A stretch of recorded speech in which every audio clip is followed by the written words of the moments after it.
What's up, everybody? My name is Blaze Tiger, back with another video. And today we are looking at the October 29th patch notes for JP. Now, before we get into the notes here, I just want to say one thing really quick. I'm new to the YouTube gig, right? I've been doing it for a few months now. Uh, and I did mean to make a video about this or put it in my description. I'm just human, just like everybody else. I make mistakes. Sometimes I record my videos really late, like 5, 6 o'clock in the morning. So I may stutter while I'm reading. I may say things not realizing I'm saying it because, well, I'm tired. Again, I am human. And if someone wants to correct me on whatever I'm doing wrong, that's completely fine, but there's a way to do it. You don't have to be disrespectful or anything like that. Internet gangster, keyboard gangster, and all of that, that's uncalled for and unnecessary. My channel is a place where people could come and talk about what they love with one another. If you disagree with something, then you politely state your point, and then everyone we'll move on. Y'all can make your debates. Y'all can make your debates with me. Say what you have to say to me politely, because I will show you nothing more than respect. Because I am not on here to argue with anyone. I don't do that whole internet gangster keyboard thing. That's not how I am. I don't have time for all of that childish behavior. I'm a grown man. I have children of my own. If I want to deal with childish behavior, I'll go deal with them. So I'm not even going to go back and forth with anyone. I'm just going to ban you from the channel, and then we're just going to move on. So again, this is a channel we come to have some is a channel of peace and everyone get along. I'm not going to condone any bullying towards me, the content creator, or any other uh, anybody else that comments on the channel. I've had to remove a lot of comments from people fighting back and forth, doing just that and third on some of my videos. And honestly, I'm at the point where I'm just like, all right, guys, let's calm down now. I do need to put this out there. I decided I had to put this out here to let everybody know that I'm not, I won't be dealing with that. Just ban you, move on, have a good day. All right. So there have been people that have said things to me like, "Hey, this isn't right," da, da, da, da, and they've said it in a way where I can accept it, and I did say thank you for addressing that. I will do better next time. So, I thank the people that did that. So that's all I have to say for that, and let's move on to the video. So here we have the update, right? Clearly, the story, they're getting the continuation of the story. This part of the story, actually, you know what? There might be people that have not. Ooh, you know what? Actually, the anime has already gotten past this part, so then it shouldn't really be a spoiler. So I'm one of the people that actually finished the series by reading the manga, so I know everything that happens. And this part is where they Gother goes, he goes back in, well, I won't say go back in time. He's remembering his life, or his life when he woke up in the cave with what's his name, Bartra's sister, I believe it was. Um, so I guess JP will be going through that story, which was actually really nice backstory for Gother. Like, Gother's always been that character that you kind of always was wondering like what was going on with him, why he act the way he act. Does he have ulterior motive? And then when you get his backstory, like you get the entire backstory from the real Gother and what he is and his connection to everything or to everyone, it was a really nice way to help evolve the character because from here on out, he isn't the same emotionless Gother. He has all his emotions back. He's a really nice person afterwards, and he gets better especially when it comes to fighting. He completely changes. So with this story coming up, I can see the next Gother they create is going to be completely busted. He's going to be on the same level as Festival King, if not even better, but he will completely trump all the Gothers that are in the game right now, just from looking at this. Excuse me. All right, so with that, with this story, we're also getting the two other archangels now. JP has Ludoshio, and then these two will be coming at the same time. They should still do. I cannot remember his name, but as to Rose, is this spoiling it? Okay, I might be spoiling it here. All right, I'm just gonna say spoiler warning. So spoiler warning. If you want, you can skip to like 2 minutes into the video. Uh, Estarossa is the last archangel. Later on, he finds out when he gets his memory back. So they might still do a card for the Archangel Estarossa. I can't remember what his real name is. Uh, yeah, I can't remember what it is. But anyway, so yeah, spoiler warning. Um, so yeah, let's go in here and take a look and see what we got. So all of this, I believe this part is when they fought, where they were getting ready to fight. What is her name? Moleskula. I believe that's what this part is. And this is part of his memory right here. This part right here. Again, this is a very, I think out of everyone's backstory, this is a very good backstory. I mean, Meliodas and Elizabeth's story is pretty sad. And how Merlin ties into it, it's all sad and stuff. But this right here is a really touching story. I don't mean to get sentimental or m- emotionless. Emotion. Oh my God, what am I trying to say? I'm not trying to, get all soft and stuff, but this is an actually very nice backstory.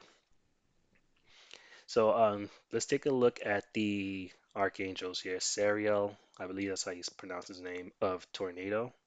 He's a goddess of the goddess race, obviously. Passive, Will of the Angel, increases the basic stats of Goddess's race allies by 20% of the hero's basic stats. Activate when entering battle. So, see, this is the one issues that I have with like units like on Grand Cross and even like on Dokkan, for instance, where a card will come out and will only really work with certain categories. So if you ran him on any other team that doesn't have Goddess Race on it, then his passive does not, it does nothing, it does absolutely nothing. So that kind of sucks. But I mean, it's not like the Goddess Race cards that are on JP are bad, right? You got Ladocia, who's really good. Um, you have all the Elizabeths, the new Elizabeth, the Angel Elizabeth, and then you'll have, this guy, and then you'll have this guy, and I don't think I'm missing anybody else. Um, so it's not like the Goddess team is bad. It's just it sucks when a person has a passive that's only tailored to one specific category. But still, 20% boost of their basic stats, that's a lot. So, and there's no limitations on it either. Like like when I say limitation, it works. Some cards only work like in PvP, or it will not work in deathmatch or something like that. This works in PvP and deathmatch. From what I'm seeing, it doesn't say it doesn't. So, there's that. Um, His Grace of Tornado. If a critical strike occurs when the hero uses a skill, ignores 50% of the enemy's crit defense? What? So if you're one of those people that's building crit resist, crit defense on your units, um, yeah, you're in trouble. So like if he goes up against a Lost Vein, he's going to do a lot of damage to him. Because obviously, Lost Vein works where you can't have a bunch of crit resistance on him, right? Because you want to get those crits on Lost Vein to rank up his cards. So since most people lost, well, not I want to say all people, especially if you want to utilize your Lost Vein's passive, since most of them will not put crit resistance on him, but like me, I put a lot of crit defense because obviously he's going to be getting crit, right? but I don't want him to die immediately, so I put some crit defense on him to lower the amount of damage he takes from crit attacks. But this guy right here is ignoring 50% of that. That's big. So I don't know. Las Vegas might be in trouble with this one here. So let's take a look at his skills. Sharp Wind inflicts severe damage equal to 300% of attack on all enemies. Okay, so AoE attack. All right, and then it increase. This is the it has severe, so it's increases the crit chances. Yeah, he's looking pretty good. He's looking besides the passive that I'm like a little iffy about. He's looking pretty good. Second skill, Tornado, inflicts power strike damage equal to 475% of attack on a single enemy. Power strike, additional damage based on enemy's resistance. Okay, so this is going to, so if there's a unit that has high resistance, like I want to say Valenti, it will boost the attack.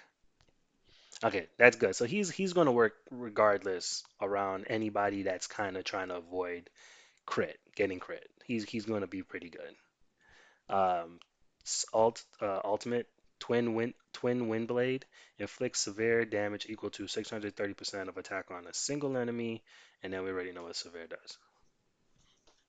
So no, he's actually looking very nice to me. Um, to me, I would summon for him. Uh, Second Archangel Tarmiel of Ocean. I believe I'm saying that correct. Sariel and Tarmiel. Goddess race, obviously. His passive, Wrath of the Angel, decreases all enemies' max HP by 200% of the hero's defense. Activate when entering battle. Exclude that. Wait. 200%? What? Yo, hold up. All right. Okay. How's that? Now, just like all games, all gotcha games, units look really good on paper, right? Well, the ones that have good stuff, like, these two, they look good on paper, right? So it all really comes down to how they work when you're actually using them. But it's decreasing max HP. Wow. Okay. If you ran him, Ludocio, and uh, Elizabeth on the same team, so obviously you'll want to probably put Elizabeth in the back, right? Well, hmm. I think you might put Elizabeth in the front. I think. I don't know. Again, we'll have once the units come out, you had the chance to really test it and see how you want to maneuver them on the team, like who goes to the back and who stays on the front line. But for the sake of this video, let's say you ran these two front line with Elizabeth, so she has her shield stun. And then obviously her passive, which is the what is it a passive? The revive or the grace, one of those. Basically the revive, right? That's shaping up to be a good team, like 20% boost. Then he's ignoring 50% of the person's crit defense. He's lowering the max the enemy's max HP by 200%. Bro, Lost Vein is gone probably what in the first turn if you're lucky with the cards. Like if you get like a rank up card first turn, like if you go first and you're lucky with the RNG and you get like a rank up, like this week, let's just say he used this one and it's like rank two. This passive is already activated. This is activated. Wow, bro, that's pretty good, man. That's pretty good.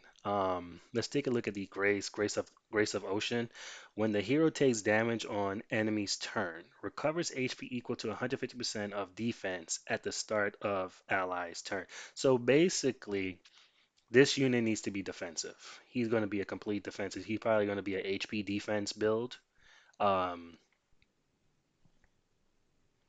or you could probably just build him straight just defense, but I don't. I probably would just go HP defense because his passive is leaning more to defense. So you want to build a lot of defense on this character. Okay, no, that's pretty good there. And he's recovering 150% of a defense at the start. Wow, yeah. That's pretty good. So he lowers the enemy's max HP and he recovers.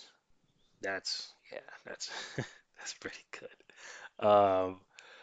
First skill, Arc Beam, inflicts damage equal to 450% of attack on one enemy and depletes three ultimate. Okay, so if I have to assume each rank, he can remove an alt gauge. So rank one, he can remove one. Rank two, he probably still removes one.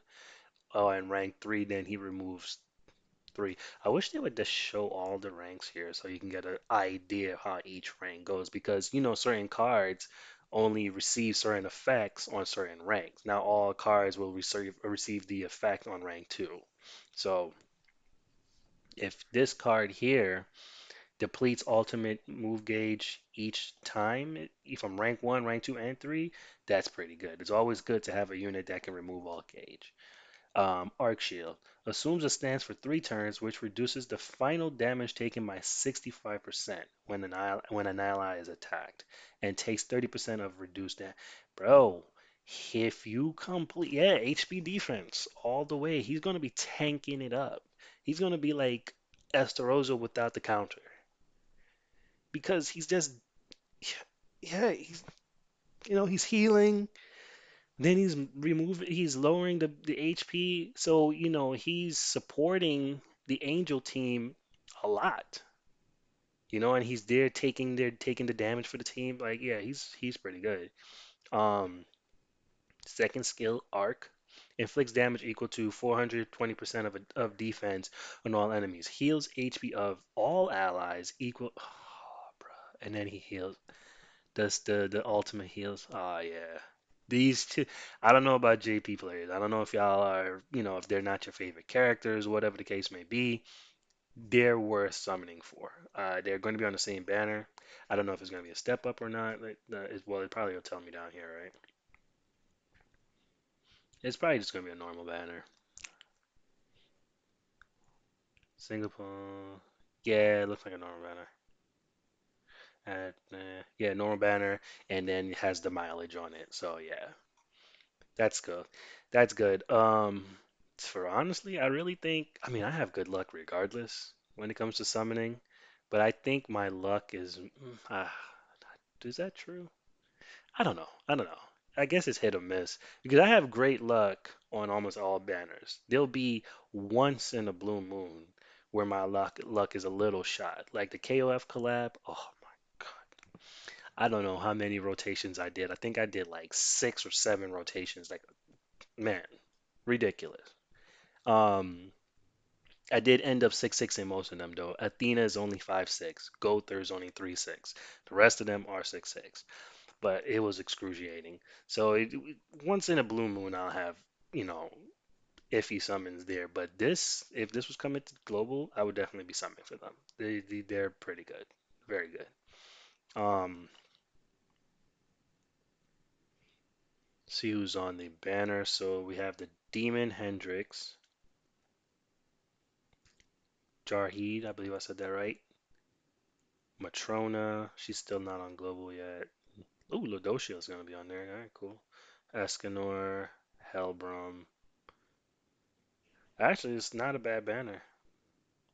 It's not bad, especially for people that don't have like if this banner came out on Global right now, this would be a very good banner. For JP players, probably not because you guys probably already have most of these units by now anyway. But if this came out on Global, this would be a pretty good banner. So here's the mods. We already know how that work. Um, Rewards will be given based on the number of polls done on the banner. You will be able to get four plus two pieces of max upgrade SSR. I just wish they would go back to just giving anvils. Like, this is cool and all, but just give me anvils. That's it. I don't need you to give me anything on the mileage except anvils. Just go back to doing that. Sariel and Tarmiel. So this is their costume set. I'm messing with this. I'm messing with these two right here. I'm messing with, especially this one. I'm messing with it because he already has a nice getup anyway with the hoodie. So I'm messing with this one right here. This one's cool, but it's like the only thing really cool about this one is the hat. Uh, but yeah, I'm messing with this one right here. And well, I guess this one is cool. I like the beard. I like the beard on this one here. But if I was to choose, I would most likely get this one. This one, I like this one better than the other ones here. So this is their UR gear, or their cosmetics basically. And then here's a boost pack. So blah blah blah blah blah. I need to go over that.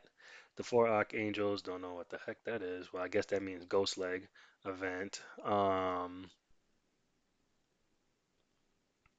Obtain ticket to play the event by completing free stages, main stages, boss battles, SP dungeons, training grotto, deathmatch, seven catastrophes, boss battle slash deathmatch, tower of challenge, blah blah blah. You can get up to 30 tickets per day. You can also use one silver coin to exchange for two tickets for up to five exchange days. You will need 10 tickets to play one round of the event for a max of two times a day.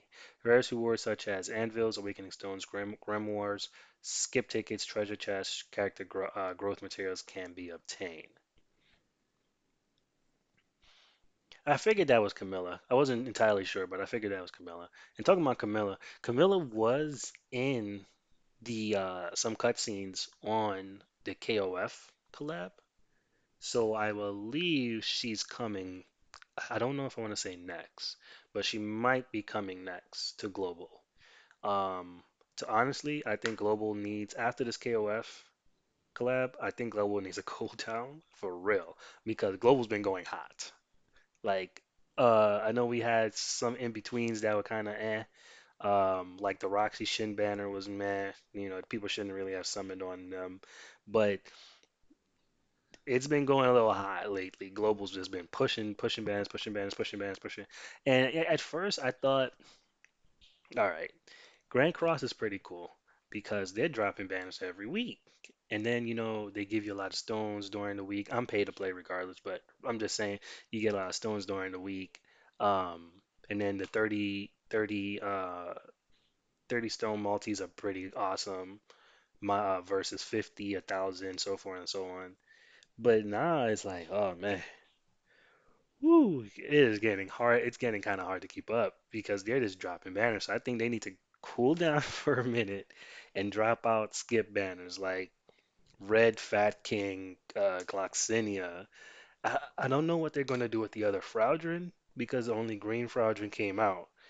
He came out with the Lost Vein banner. So, I don't know if they want to bring him out, give him his own banner, or what the case may be, or they might put him on another commandment banner. Who knows? But it's time for a cooldown. So if Camilla's coming next, then I have no choice. I have to summon because I need to. It will make no sense to summon for all the catastrophes and then don't summon for the last one, right? So then I'm gonna have to summon for her. So there goes that. And then that band is gonna be excruciating for me because most of my catastrophe units are already 6/6. So yeah. I guess the only thing I'll be doing is saving their coins for Super Awakening at this point, whenever that decides to drop on Global. So you'll be fighting her here, Camilla Deathmatch. And here it's just showing you how to get to it. By now, this has come out on Global already, so we already know how this works. You, just like the normal deathmatch, you go in, fight one of them. Once the bar gets to 100%, the boss will show up. And you just fight them.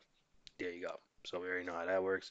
The boss battle will open on the red days and close on every other day. Basically, 2 days open, 1 day close. Okay, cool.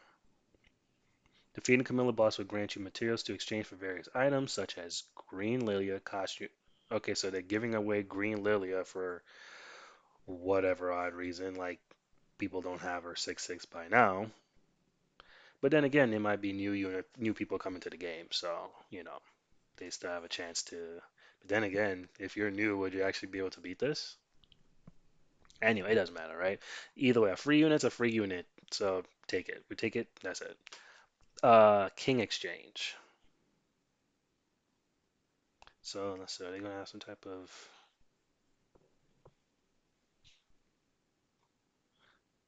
So they're going to be a king exchange event here, and I'm guessing you can exchangeable one horn.